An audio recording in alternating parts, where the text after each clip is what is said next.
जगमगाती रोशनियाँ, मेज़ें और कुर्सियाँ और लजीज पकवान।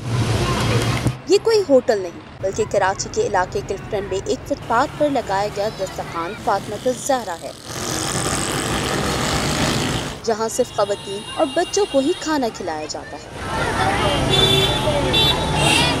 चैरिटी में जिस तरह आप देखते हैं कि डिफरेंट दस्तरखान कराची में लगे हुए हैं, पूरे पाकिस्तान में लगे हुए हैं, लेकिन वहाँ पे ख़वातीन की तादाद ना होने के बराबर है। एक तो माहौल ऐसा होता है कि वहाँ पे वैसे ही इतना हाइजीन और इतना मैनर्स का ध्यान नहीं रखा जाता, तो जो भी ख़वातीन वर्किंग वेमेंस हैं और सफ़ेद पोश घराने हैं वो वहाँ जाने से अवॉइड करते हैं। और बहुत से ऐसे दस्तरखान ऐसे हैं कि वो लोग खुद कहते हैं कि हम औरतों को खाना नहीं खिलाते। कतार दर कतार में आई ये ख़वातीन सिर्फ भीख मांगने वाली ही ख़वातीन नहीं बल्कि इनमें बड़ी तादाद सफ़ेद पोश ख़वातीन की भी है। मेरा बच्चा 4 साल से बीमार है, पहले ठीक था, अभी मेरे पास इतने पैसे नहीं मैं उसका इलाज करवाऊँ। इतनी महंगी हॉस्पिटल हैं, मैं उसका इलाज नहीं करवा सकती। जो मुझे पैसे मिलते हैं काम करती हूँ तो वो मेरे इस मकानों का किराया, पानी भरवाना, गैस नहीं है, खाना नहीं बना सकते, हम खाना इधर से खाते हैं।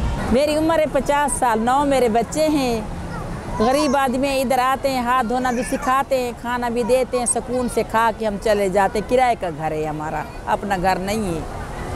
हाँ, बेटी है मेरी, उसकी शादी अब करने वाली, अब मेरे पास कुछ नहीं है।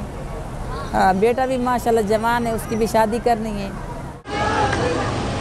पैगम्बर इस्लाम की दुख्तर फातिमतुज़ ज़हरा के नाम पर कायम किए गए इस दस्तरखान पर ख़वातीन के लिए सिर्फ खाना ही नहीं परोसा जाता बल्कि उनको सेहत और सफाई के बारे में आगाही भी फराहम की जाती है।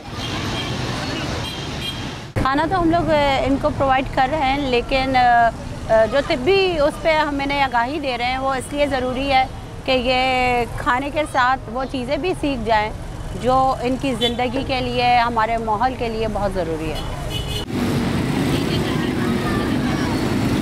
अगर हम जाके नहीं डॉक्टर को दिखाएंगे तो हमें ख़ुद पता नहीं है कि जो चीज़ हम बच्चे को दे रहे हैं वो ठीक है या नहीं है। दिन भर में लगने वाले इस दस्तरखान पर बैक वक्त 200 से 300 ख़वातीन यहाँ खाना नोश फरमाती हैं, जबकि मुस्तकबिल में फलाही इदारे की जानिब से 24 घंटे की फराहमी के ख्वाहिशमंद है। हानिया शकील, DW उर्दू, कराची, पाकिस्तान।